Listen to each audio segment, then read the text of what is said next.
ব্যাখ্যা করে যে নারীদের জন্য আলাদা কোনো দিবস প্রয়োজন নাই, কিন্তু আমি মনে করি যে দিবস প্রয়োজন আছে। আছে ততদিন পর্যন্ত যে আমাদের প্রতি হওয়া অবিচার যেগুলো, সেগুলো একদিন আমরা সবাই মিলে চিৎকার করে বলবার জন্য আমাদের একটা দিবস প্রয়োজন। কারণ প্রত্যেকদিন আপনারা এত ক্যামেরা, এত ফুটেজ নিয়ে, এত অ্যাটেনশন নিয়ে আমাদের কথা শুনতে আসেন না। সুতরাং একটা দিবস আসলে প্রয়োজন।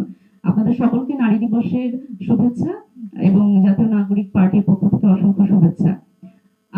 এখানে যেহেতু জুলাই সনদের কথা আসলো, সেটি দিয়ে আমি একটু শুরু করি। সেটা হচ্ছে যে আমার ফরচুনেটলি অথবা আনফরচুনেটলি এই জুলাই যে ঐকমত্য কমিশন ছিল, সেই ঐকমত্য কমিশনে যখন আমরা আলোচনা করি, যেদিন নারীদের সরাসরি নির্বাচনে অংশগ্রহণের কথা আসে, সেদিন আমি সেখানে উপস্থিত ছিলাম এবং আমার এই অভিজ্ঞতা আমি অনেকবার বলেছি বিভিন্ন জায়গায়।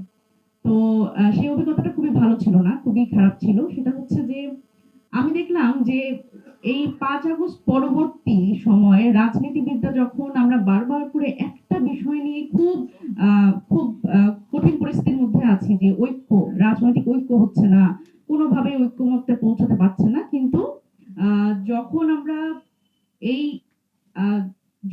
জুলাই সনদ নিয়ে বা আমরা যখন ঐকমত্য কমিশনে কথা বললাম এবং সেদিন যখন আসলে এই নারী বিষয় নিয়ে কথা হলো, সেদিন আমি রাজনৈতিক দলগুলোর মধ্যে একটা ঐক্য দেখতে পেয়েছি। কেউই আসলে চান নাই এনসিপি ছাড়া যে নারীদের এই সংসদে সরাসরি 100 আসনে নির্বাচন হোক।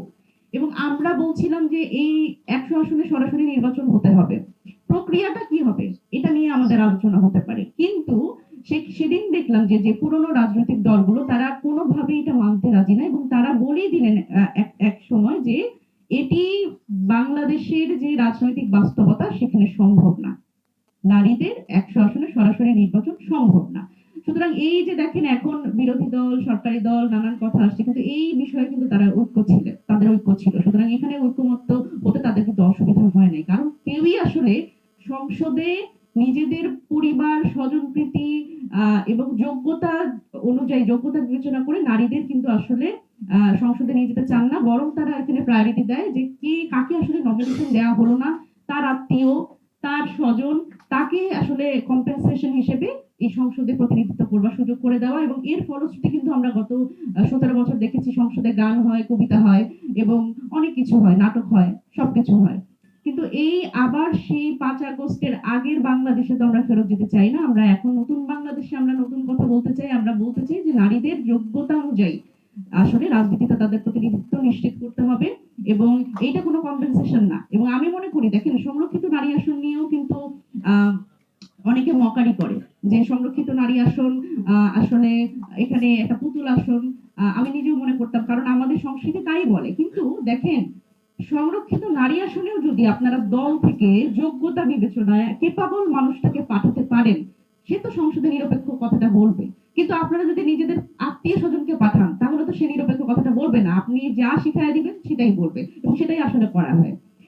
এবার এটা হচ্ছে বাস্তবতা। কিন্তু আমরা আমাদের জায়গা থেকে যে আমাদের অ্যাক্টিভিজম বলেন, আমাদের রাজনৈতিক যে বার্তা বলেন, আমি বিশ্বাস করি যে নারী শক্তি এই বিষয়ে, যে সংসদে 100 আসনে সরাসরি নারীদের নির্বাচন, এটি নিয়ে একটা বড় অ্যাডভোকেসি করবে, আমি এটি বিশ্বাস করি।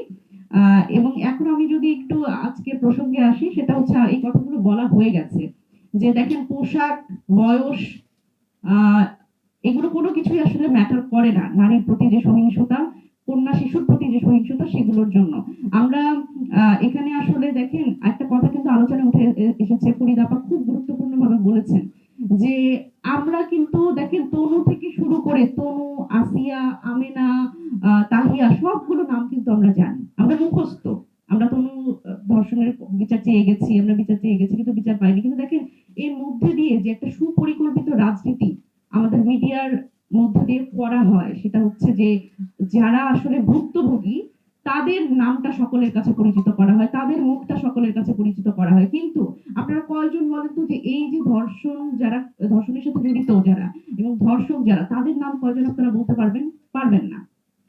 এবং দেখেন, এই যে এই আন্তর্জাতিক নারী দিবস 1857 সালে কিভাবে এই যাত্রাটা শুরু হয়েছিল, আমি আশা করি আপনারা অনেকেই জানেন।